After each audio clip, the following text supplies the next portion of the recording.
Oil yielding plant. Oil yielding plant को हिंदी में तेल प्रदान करने वाले पौधे बोलते हैं। और ये ऐसे प्लांट्स होते हैं जिनके स्टेम के पोर्शन से या फिर उनके सीड से या फिर उनके अंडरग्राउंड ट्यूबर के पोर्शन से हमें ऑयल प्राप्त होता है। तो ऐसे जो प्लांट्स होते हैं जिनसे हमें ऑयल प्राप्त होता है उन्हें हम ऑयल यील्डिंग प्लांट के नाम से जानते हैं। तो आज की इस वीडियो में हम ऑयल यील्डिंग प्लांट्स के बारे में डिटेल से पढ़ेंगे। इसके पिछले वीडियो में हमने प्लांट पैथोलॉजी के कई सारे टॉपिक्स के बारे में बताया। अगर आप वो वीडियोज ना देखे हों तो उसका लिंक आपको चैनल के प्लेलिस्ट में मिल जाएगा या फिर उसे वीडियो के डिस्क्रिप्शन में जाकर भी उसे देख सकते हैं। तो आज का हमारा जो टॉपिक है वह ऑयल यील्डिंग प्लांट है, तेल प्रदान करने वाले पौधे। तो चलिए शुरू करते हैं। Oil yielding plant. Oil yielding plant उसे बोलते हैं जिससे हमें ऑयल प्राप्त होता है, यानी ऐसे प्लांट जिनसे हमें ऑयल प्राप्त होता है तो उसे हम ऑयल यील्डिंग प्लांट बोलते हैं। ये ऐसे प्लांट्स होते हैं जिनसे हमें ऑयल प्राप्त होता है। और जो ये फूड प्लांट होते हैं यानी कि जैसे जिससे हमें ग्रेन्स प्राप्त होता है, जैसे चावल, गेहूँ और ये सब जो मक्का वगैरह जिससे प्राप्त होता है। तो इसके बाद यानी फूड प्लांट जो होते हैं उसके बाद सेकेंड जो सबसे मोस्ट सिग्निफिकेंट है वह ऑयल यील्डिंग प्लांट का है। यानी फूड यील्डिंग प्लांट के बाद जो नेक्स्ट प्लांट आता है वह ऑयल यील्डिंग प्लांट है। तो ऑयल यील्डिंग प्लांट जो होते हैं जिससे हमें ऑयल प्राप्त होता है। तो ऑयल जो होता है वह दो चीज़ के कॉम्पोजिशन से मिलकर बना रहता है। उसमें फैटी एसिड और ग्लिसरॉल पाया जाता है। और ये जो ऑयल यील्डिंग प्लांट होते हैं these are insoluble in water but soluble in organic solvent. यानी कि जो ऑयल्स होते हैं वे मोस्टली इनसॉल्युबल होते हैं वाटर में अघुलनशील होते हैं, लेकिन जो ऑर्गेनिक सॉल्वेंट जैसे ईथर या क्लोरोफॉर्म जो होता है उसमें पूरी तरीके से घुलित होते हैं, सॉल्युबल होते हैं। इसके बाद अगर हम ओरिजिन के आधार पर ऑयल्स की बात करें, यानी कि जो ऑयल्स है अगर उसके उत्पत्ति के आधार पर जो ऑयल्स होते हैं अगर उनकी हम बात करें तो ओरिजिन के आधार पर जो ऑयल्स होते हैं वे टू टाइप्स के होते हैं। पहला वेजिटेबल्स ऑयल्स होता है और दूसरा जो होता है वह एनिमल्स ऑयल होता है। तो वेजिटेबल्स ऑयल्स जो होते हैं these are obtain from plant, यानी ये जो वेजिटेबल्स ऑयल्स होते हैं हमें प्लांट से प्राप्त होते हैं। इसके अलावा जो एनिमल्स ऑयल होता है, एनिमल्स ऑयल जो रहता है वह हमें मोस्टली एनिमल से प्राप्त होता है। वेजिटेबल्स ऑयल्स जो होते हैं वे प्लांट के बीजों से, उनके ट्यूबर से और उनके स्टम से हमें प्राप्त होते हैं। यानी जो प्लांट से हमें ऑयल्स जो मिल रहा है वह उनके मोस्टली जो उनके सीड्स होते हैं, उनके स्टेम जो होते हैं या फिर उनके अंडरग्राउंड जो ट्यूबर्स होते हैं उनसे हमें मोस्टली ऑयल मिलता है प्लांट से। लेकिन जो एनिमल्स ऑयल्स होते हैं, animals oils are obtain from pig, जैसे पिग हो गए या फिर काऊ हो गए या फिर चिकन हो गए तो उनके फैटी पोर्शन से हमें ऑयल्स प्राप्त होता है। तो ये जो ऑयल्स होते हैं वह एनिमल्स ऑयल की कैटेगरीज में आते हैं। लेकिन हम यहाँ पर प्लांट के केस में पढ़ रहे हैं तो हमें यहाँ पर वेजिटेबल्स ऑयल के बारे में पढ़ना, यानी कि ऐसे ऑयल्स जो हमें प्लांट से प्राप्त हो रहे हैं उनके बारे में पढ़ना है। तो अगर हम ऑयल्स की बात करें तो उनके बिहेवियर के आधार पर, उनके हीटिंग बिहेवियर के आधार पर जो ऑयल्स होते हैं, वेजिटेबल्स जो ऑयल्स होते हैं उनको दो कैटेगरीज में डिवाइड किया गया है। पहला इसमें जो है वो फैटी ऑयल्स है और दूसरा जो है इसेंशियल ऑयल्स है। फैटी ऑयल्स जो होते हैं, फैटी ऑयल्स को दीज आर कुकिंग ऑयल, इसका यूज हम खाना बनाने में करते हैं। लेकिन जो इसेंशियल ऑयल है इसका यूज कुकिंग ऑयल के रूप में नहीं किया जाता। इसका यूज सेंटेड ऑयल्स होते हैं इसेंशियल ऑयल, तो इनका यूज हम खाना बनाने में यूज नहीं करते। लेकिन जो फैटी ऑयल्स होते हैं इनका यूज खाना बनाने में किया जाता है।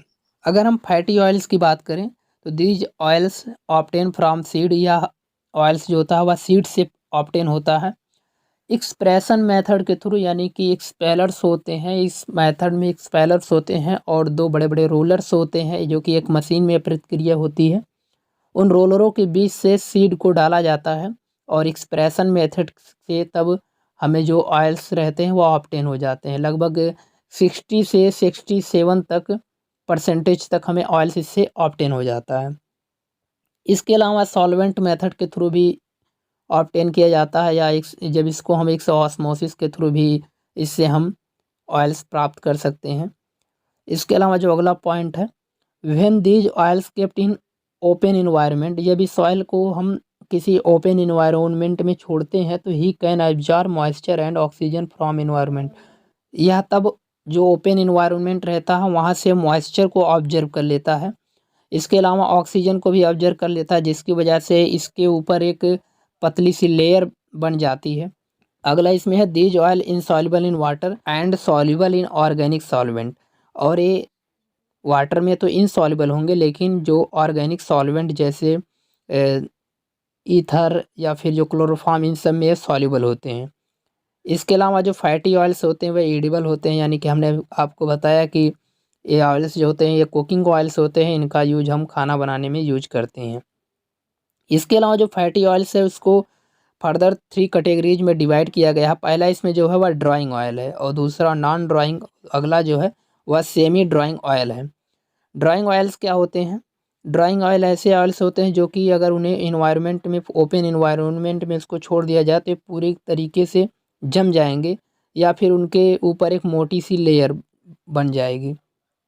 इनमें एग्जाम्पल में जैसे लिंसीड ऑयल यानी जिसमें अलसी का तेल है, इसके अलावा जो सोयाबीन ऑयल्स होते हैं, तो इनके अगर हम बॉटेनिकल नेम की बात करें तो इसमें लिंसीड ऑयल यानी कि जो अलसी का तेल है, इसके अगर हम बॉटेनिकल नेम की बात करें तो लिनियम अस्टीटेसियम इसका बॉटेनिकल नेम है, और लिनिएसी फैमिली का है। इसके अलावा जो सोयाबीन ऑयल है उसके अगर हम बॉटेनिकल नेम की बात करें तो ग्लाइसिन मैक्स इसका बॉटेनिकल नेम है, फैमिली लेगुमिनेसी है। इसके अलावा अगर हम नॉन ड्राइंग ऑयल की बात करें तो नॉन ड्राइंग ऑयल्स ऐसे ऑयल्स होते हैं अगर इसको हम ओपन इन्वायरमेंट में छोड़ दिया जाए उसको, तो उसमें कोई चेंजेज नहीं आएगा, ना तो वे जमेंगे, ना तो उसमें किसी प्रकार के लेयर बनेंगी, उसमें कोई चेंजेज नहीं आएगा। तो ऐसे ऑयल्स जो होते हैं वह नॉन ड्राइंग ऑयल की कैटेगरीज में आते हैं। इसमें जैसे कैस्टर ऑयल्स हो गए, या फिर कैस्टर ऑयल्स जो होते हैं उसकी अगर हम बात करें, इसका बॉटेनिकल नेम जो हुआ रिसिनस कम्युनिस है, और जो फैमिली जो हुआ यूफोरबिएसी का यह मेंबर है। इसको अभी हम डिटेल से भी देखेंगे, थोड़ा सा भी इंट्रोडक्शन के रूप में हम इससे पहले देख लेते हैं। सेमी ड्राइंग ऑयल क्या होते हैं? इसके बाद अगला जो है सेमी ड्राइंग ऑयल है। सेमी ड्राइंग ऑयल्स ऐसे होते हैं जिनको अगर हम ओपन इन्वायरमेंट में छोड़ दें तो उसमें एक पतली सी लेयर बन जाती है, उसके ऊपर एक पतली सी लेयर बन जाती है। तो ऐसे ऑयल जो होते हैं वह सेमी ड्राइंग ऑयल की कैटेगरी में आते हैं। इसमें जैसे कॉर्न ऑयल होता है, कॉर्न ऑयल की अगर हम बॉटेनिकल नेम की बात करें तो जिया में जिसका बॉटेनिकल नेम है, फैमिली जो है वह पोएसी है। अब एक एक को थोड़ा हम डिटेल से देख लेते हैं। पहला इसमें जो है वह ड्राइंग ऑयल है। ड्राइंग ऑयल क्या होता है? ड्राइंग ऑयल को हमने अभी आपको बताया कि ऐसे ऑयल जिसको हम अगर ओपन इन्वायरमेंट में छोड़ दें तो वह पूरा का पूरा या तो जम जाएगा, या तो फिर उनमें से एक मोटी लेयर उसके ऊपर जम जाएंगी। तो ये ऑयल्स जो होते हैं वह ड्राइंग ऑयल की कैटेगरीज में आते हैं। ड्राइंग ऑयल में हमने एग्जाम्पल कोकोनट ऑयल को लिया है। कोकोनट ऑयल को हिंदी में नारियल का तेल बोलते हैं, और साइंटिफिक नेम इसका जो है वह कोकस न्यूसीफेरा है। फैमिली पामी है, जिसे वर्तमान में एरिकेसी भी बोलते हैं। इसकी फैमिली जो वह पामी है, एरिकेसी भी बोलते हैं। इसके अलावा अगर हम नारियल की बात करें यानी कोकोनट ऑयल की अगर हम बात करें तो यह ड्राई कोकोनट ऑयल जो होता है वह उसे हम अक्सर कोपरा के नाम से भी जानते हैं, कहीं कहीं इसे कोपरा के नाम से भी जानते हैं। तो dry coconut also known as copra. इसके अलावा जो कोकोनट ऑयल होता है, these oil obtain from endosperm of seed. जो कोकोनट होता है वह इंडोस्पर्म का पार्ट होता है, जिस नारियल को हम लेते हैं खाने के लिए, वह उसका इंडोस्पर्म का पार्ट होता है। और यही इंडोस्पर्म का पार्ट जब सूख जाता है तो सूखने के बाद इसको एक्सप्रेशन मेथड के द्वारा इसमें से तेल निकाला जाता है। तो ये जो ऑयल हमें प्राप्त होता है वही ऑयल जो रहता है वह कोकोनट ऑयल होता है। इसका जो वाइट इंडोस्पर्म का पार्ट होता है वह उसे हम खाने के यूज में करते हैं, लेकिन आप समझ सकते हैं जब ये सूख जाता है, सूखने के बाद इसमें जो ऑयल का परसेंटेज जो रहता है वह कंसनट्रेटेड फॉर्म में हो जाता है, बढ़ जाता है। तो इसको एक्सप्रेशन मेथड से इसमें से ऑयल निकाला जाता है। इसके अलावा इस ऑयल को हम उसका हाइड्रोजिनेशन कराने के बाद, इसको वनस्पति घी में कन्वर्टेड किया जा सकता है। क्योंकि अगर किसी चीज़ का हम हाइड्रोजिनेशन करवा दें, तो किसी ऑयल का अगर हम उसका हाइड्रोजिनेशन करवा दें तो उस ऑयल को हम वनस्पति घी में कन्वर्ट कर सकते हैं। तो इस ऑयल को उसका हाइड्रोजिनेशन कराने के बाद इसको वनस्पति घी में बदला जा सकता है। अगर हम इंडिया की बात करें तो इंडिया जो है वह 3rd लार्जेस्ट प्रोड्यूसर है कोकोनट ऑयल का। इंडिया में जो प्रोडक्शन होता है कोकोनट ऑयल का वह पूरे वर्ल्ड का लगभग तीसरा स्थान है इंडिया का, जिसमें जो कोकोनट का ऑयल जो होता है वह इंडिया जो है वह थर्ड लार्जेस्ट प्रोड्यूसर है कोकोनट ऑयल का। इसमें कुछ प्रदेश जैसे आंध्र प्रदेश हो गए, केरला, तमिलनाडु और मोस्टली जो ये सब कल्चरल एरिया हैं, जैसे ये सब जो है आंध्र प्रदेश, केरला, तमिलनाडु, ये सब इन जगहों पर इसका ज़्यादा कल्चर किया जाता है इंडिया में। तो हम बोल सकते हैं इंडिया जो है वह थर्ड लार्जेस्ट प्रोड्यूसर है पूरे वर्ल्ड का कोकोनट ऑयल का। कोकोनट ऑयल जो है वह पूरे वर्ल्ड का इंडिया में तीसरा स्थान है, जिसमें से जहाँ से ऑयल हमें प्राप्त होता है कोकोनट ऑयल। इसके अलावा जो अगला ऑयल्स है वह नॉन ड्राइंग ऑयल्स है। नॉन ड्राइंग ऑयल्स क्या होता है? नॉन ड्राइंग ऐसे ऑयल्स होते हैं जिसको हम अगर उसे खुले इन्वायरमेंट में छोड़ दें तो वह जमता नहीं है, यानी कि अगर उसे कोई किसी खुले वातावरण में उसे छोड़ दिया जाए तो वह उसमें किसी प्रकार का चेंजेज नहीं आएगा, ना तो उसमें कोई पतली परत जमेगी तेल के ऊपर, ना तो कोई पतली परत जमेगी, ना ही वह पूरी तरीके से जमेगा। तो ऐसे ऑयल जो होते हैं वह नॉन ड्राइंग ऑयल होते हैं। इसमें एग्जाम्पल जो है वह कैस्टर ऑयल है। कैस्टर ऑयल को हिंदी में अंडी का तेल बोलते हैं। साइंटिफिक नेम इसका रिसिनस कम्युनिस है, फैमिली यूफेरबिएसी है। और यह ऑयल जो होता है वह थोड़ा ग्रीन कलर का होता है, विस्कस होता है, चिपचिपा होता है और वाटर प्रूफ होता है, यानी कि वाटर का इसके ऊपर कोई इफेक्ट नहीं पड़ता। इसके अलावा इसका यूज लुब्रिकेंट के रूप में किया जाता है। अक्सर वाहनों में इस लुब्रिकेंट ऑयल को हम इंजन ऑयल डलवाते समय पाउच में उसका लुब्रिकेंट ऑयल्स भी लोग डलवाते हैं, तो वो जो लुब्रिकेंट ऑयल्स आते हैं वे कैस्टर ऑयल से प्राप्त होते हैं, तो वाहनों में लुब्रिकेंट के रूप में इसका यूज किया जाता है। इसके अलावा जो पेंट इंडस्ट्री, वर्निश वगैरह हैं वहाँ पर भी इसका यूज किया जाता है।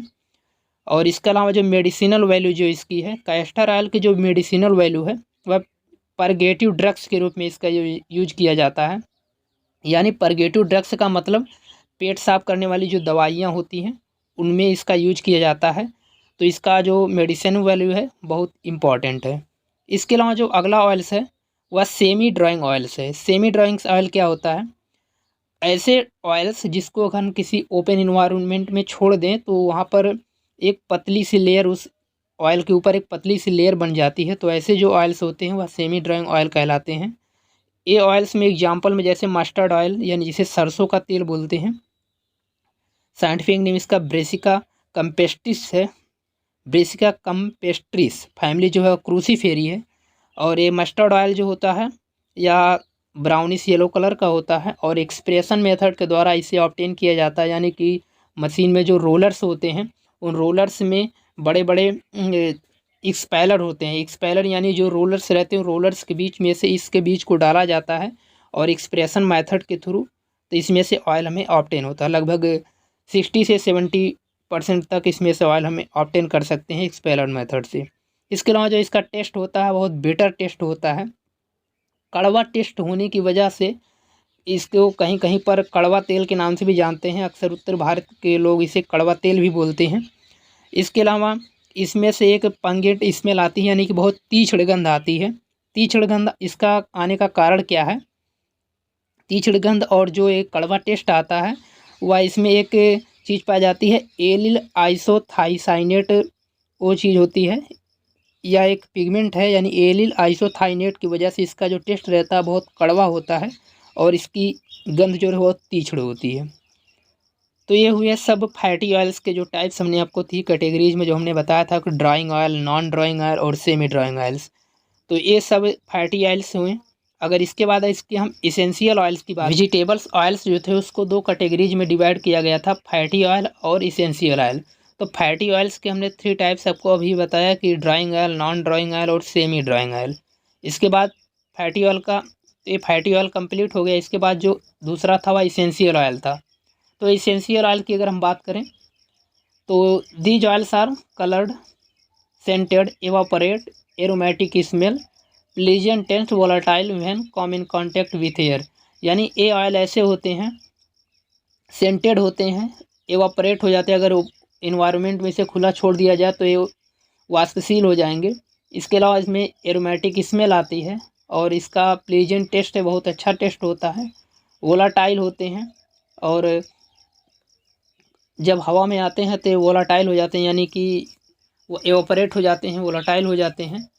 तो ऐसे ऑयल्स जो होते हैं वो इसेंशियल ऑयल के कैटेगरीज में आते हैं। इसमें एग्जांपल में जैसे जास्मीन ऑयल हो गया, सैंडलवुड ऑयल हो गया और कुश ऑयल हो गया। ये सब जो ऑयल्स होते हैं ये इसेंशियल ऑयल की कैटेगरीज हैं। अगर इसमें हम एक एग्जांपल क्लोव ऑयल की बात करें, यानी जो लौंग का तेल होता है, अगर उसकी हम बात करें, क्लोव ऑयल को हम सैंजियम एरोमेटिकम के नाम से जानते हैं, या इसका क्लोव ऑयल का जो साइंटिफिक नेम है, क्लोव यानी लौंग का साइंटिफिक नेम है। These oil are obtain from dried flower bud. याद रखना आपको कि ये जो इसेंशियल ऑयल होते हैं वे ड्राइड फ्लावर बड से प्राप्त होते हैं, यानी सूखी पुष्प कलिकाओं से हमें ये प्राप्त होता है। तो ये जो इसेंशियल ऑयल होते हैं वह सूखी फूल पुष्प कलिकाओं से हमें प्राप्त होता है। तो हम बोल सकते हैं कि these oil are obtain from dried flower bud, या ड्राइड फ्लावर बड से हमें प्राप्त होता है। In this oil eugenol are found. इस ऑयल में एक यूजिनॉल सब्सटेंस पाया जाता है, और इसकी वजह से इसकी जो स्मेल रहती है बहुत हार्ड होती है, और टेस्ट जो रहता है बहुत कड़वा रहता है। इसकी वजह से जब कड़वा टेस्ट या फिर जो इसका जो स्मेल है बहुत हार्ड रहेगा, तो इसे हम तीखा टेस्ट बोल सकते हैं। और इसके अलावा जो use of this oil in tooth medicine, इसकी जो मेडिसिनल वैल्यू है वह दांत की बीमारी, जैसे दांत में जितने टूथपेस्ट वगैरह या फिर दांत की बीमारियों में जो मेडिसिन यूज की जाती हैं उनमें इसका यूज किया जाता है, और कुछ जगहों पर इसका फ्लेवरिंग एजेंट के रूप में भी इसका यूज किया जाता है। तो यही है एसेंशियल ऑयल।